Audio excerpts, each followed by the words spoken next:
Jamie, thank you. Always a pleasure to see you. How does it work for you at the moment? Do you get up in the morning and have to put on a different head? Because today you've got a book that you are keen to promote. On other days, you're causing trouble for politicians. Yeah. Other days, you're sort of stirring up the obesity debate. Is there a sort of sense in your mind that today is a day for that task? Yeah, I mean, my days are often mixed, but I probably do 2 days, 3 days promotion a year, and I actually don't really like it very much. I was about to say you don't enjoy it. You don't enjoy it. Why not? Because I think if you've got a good product, it will sell itself, and you don't need to kind of go around yapping about it. But it makes publishers very happy, and it's their commitment to me is for me to go and do that, so I honour that, of course. But I think after 20 years, I mean, I think you can sell a couple of books by luck, but after 20 years, it's a relationship. You either deliver or you don't deliver. You listen to the public about what they want, if you kind of analyse what I've done over the last 20 years, when they've wanted speed, 30-minute meals, 50-minute meals, cost, money, Save with Jamie, Ministry of Food was about the basics. And, so I think we try and tick boxes off. This one is obviously Superfood Family Classic, which is about, kind of trying to make, what does good look like? What does good look like? And I think, in this book, we're trying to make the entry point much, much lower, much easier, so from shepherd's pie to mac and cheese to burgers.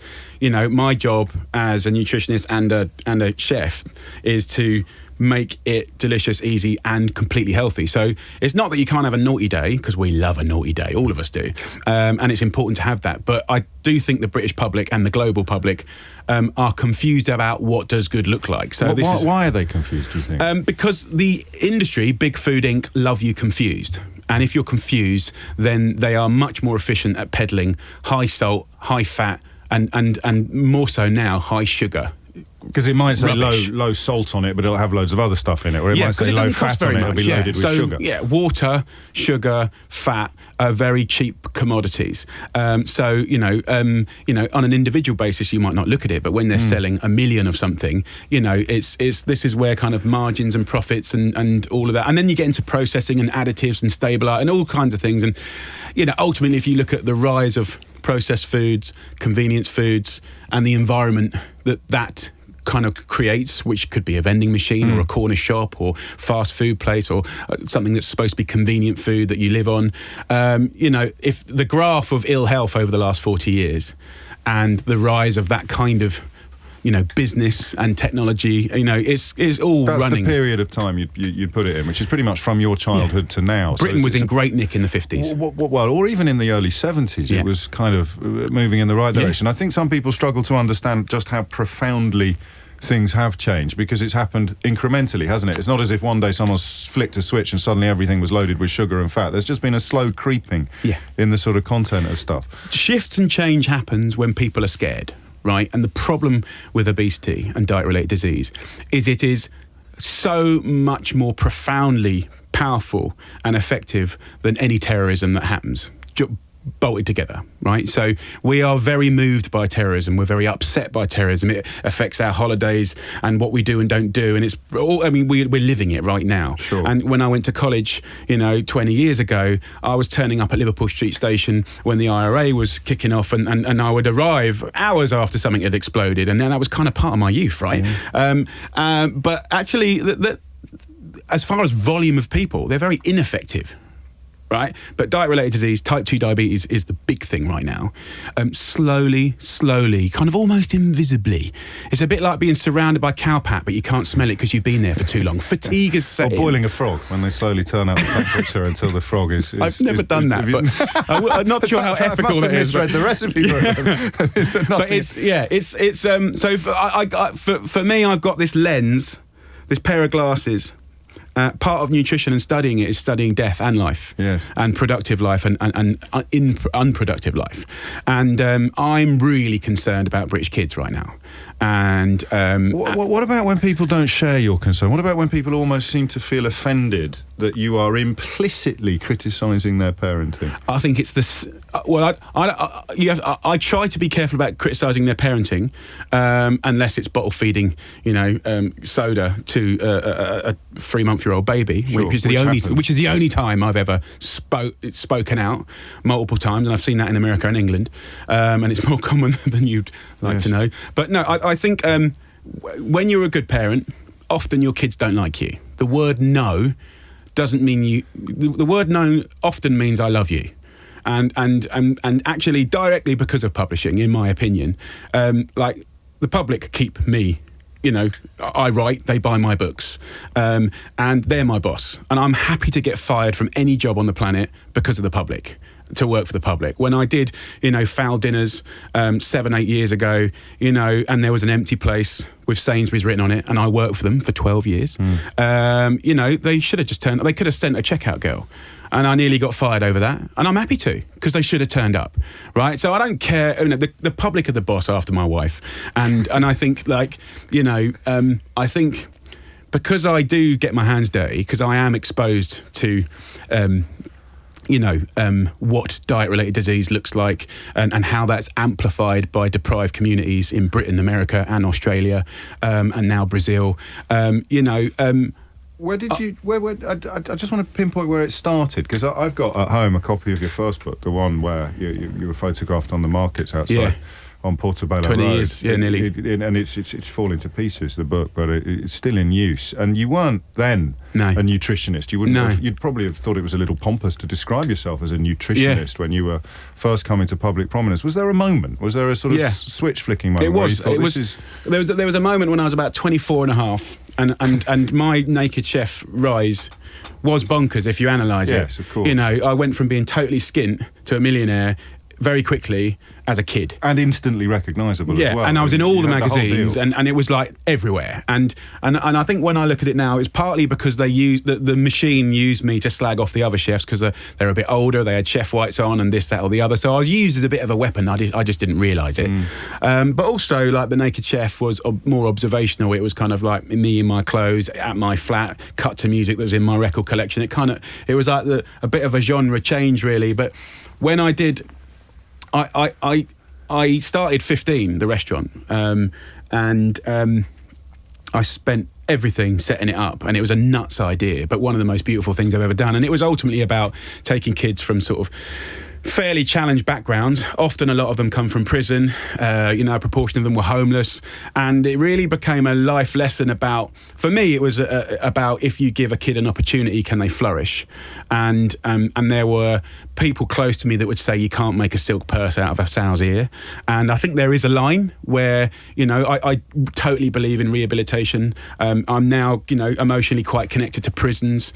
Every year when we do their kind of graduation, nearly all the men in the room are parole officers, which are often very they're not respected and loved for the job that they do, which is, I guess, probably not that well paid.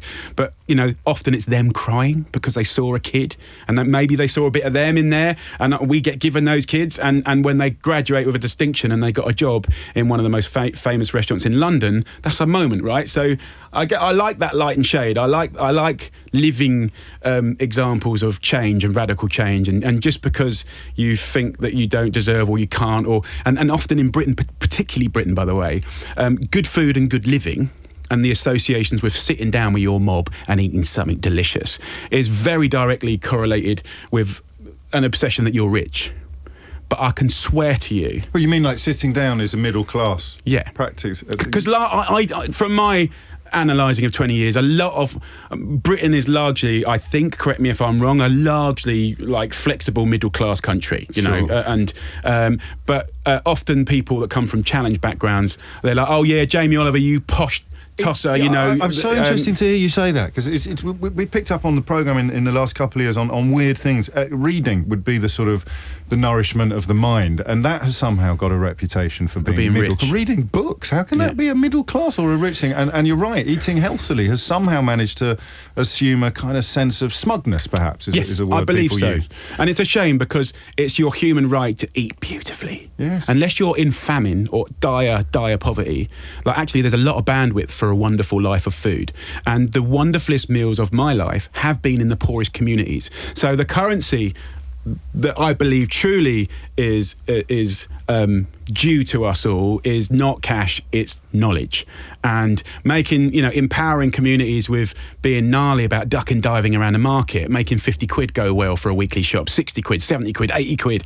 But it really and it will always be there, I think. Like I get a lot of abuse about being sort of from a private school background. I'm not. I came from a comprehensive. But even if you had been to private school, and also who cares? The decency of a vegetable. But and I know, I have some amazing fans, and also I annoy people. People listening to this will probably hate me, and they've hated me for 20 years, and I haven't gone away. Does it ever bother you? I mean, you're laughing now, but no one's quite that thick-skinned. I don't mind people hating me or finding me annoying, but at some point, hopefully, if they had a choice between me and other people, they'd probably trust me to babysit their kids because they might think I'm consistent.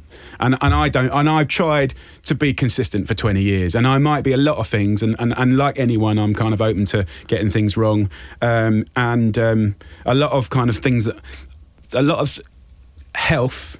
whatever place you come from in Britain or the world, and whatever class you think you are, you have the right to be healthy and optimal and eat well. This book is dedicated first and foremost to being tasty, but also healthy. Yeah, and I think on that subject, this will service the middle class Britain really well. Yes.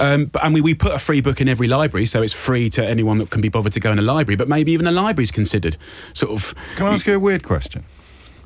When you mentioned how young you were when everything kicked off for you, and this is second or third time I've interviewed you now, is there a part of you that almost would like to be back in education to sort of, because you had a miserable time at school? This is where the bit where I freak you out, because I read all your interviews so closely. The story you tell about them all singing special needs to the tune of Let It Be as you got up in the classroom to go out for your special, and you always name check the female teacher as well who looked after you. But when I see you talk about nutrition, and when social policy is what we're discussing here, and you take on the politicians, is there a little bit of you that would really like to go neck deep in the science of it all?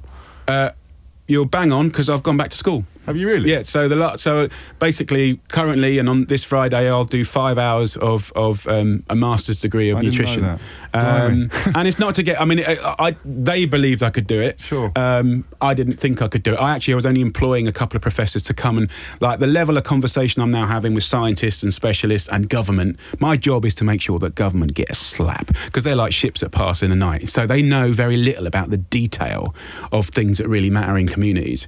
So my job is to run circles around them based on data, but based on my own experience and based on making them do their job and holding them to account. That's how I see my job now. So knowledge is power. The more knowledge is power, and I felt that I was underpowered about 3 years ago.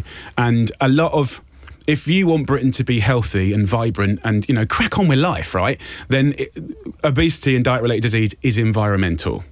Okay, and it's about really back-end, boring detail that I love, that the general public will hate. And it's about school dinners, it's about learning to cook at school, but it's also about licensing of fast food outlets. It's about putting information on the front of the pack, all sorts. We're going to run out of time. So, Professor Jamie.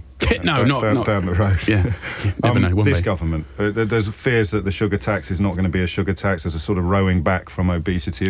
You won't have met Theresa May yet. I'm sure you will be able to at some point. What message would you have for her at this point? Well, I think it's fascinating times. Obviously, we got the sugar tax, where all the money goes into primary schools for breakfast clubs and sport. Amazing. It polled at 75% approval, and it will help the most disadvantaged.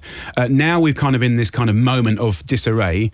The sugary drinks industry are firing back up and throwing money at getting that discredited and put away. And our job is to make sure that they don't. And I think what's going to be really, really interesting, and it will be a moment for us, is that Theresa May, this obesity strategy, as I said earlier, is a big environmental thing where everyone does their bit. So, and actually our goal is to get kids to the health of 2000, not the 70s. But the cost of ill health is beyond anyone's imagination. Does this look to you like a government that cares? I don't know yet. I mean, if I was Theresa, I would be wanting to prove that I got metal. And how can you debate having metal over child health and the future investment in the prosperity of Britain and the saving of the NHS. So this will be a big one. If she wobbles on sugar tax, then that will be a huge sign that she's susceptible to the powers of big business. And based on, I went through the select committee, the list of supporters of the sugar tax, to put it forward, was so long I've lost count. But basically every institution that we trust with public health supported, based on science and data. And so if we go back, we really will be going back. And so I can't wait to meet her. And I'd worked with the past government for a year on this strategy, and it was getting so close. So we're kind of a little bit in nowhere land at the moment. But potentially, I mean, weirdly, it could be awful or even better. Because I think Mr. Cameron's might have been softening in the end. So it was always going to be good, but that's not good enough. There we go. Jamie Oliver, always a pleasure. I don't know Thank you for having me. Where does the 20 minutes go? Every time. I don't know, I talk too much, clearly. Thanks for having me. Cheers, man. Really, if you look at the way he's structured it, it's 2018, it's in 2 bands. It's really about fast-tracking reformulation, but also it's not anti-business. There's a sugary choice and a non-sugary choice.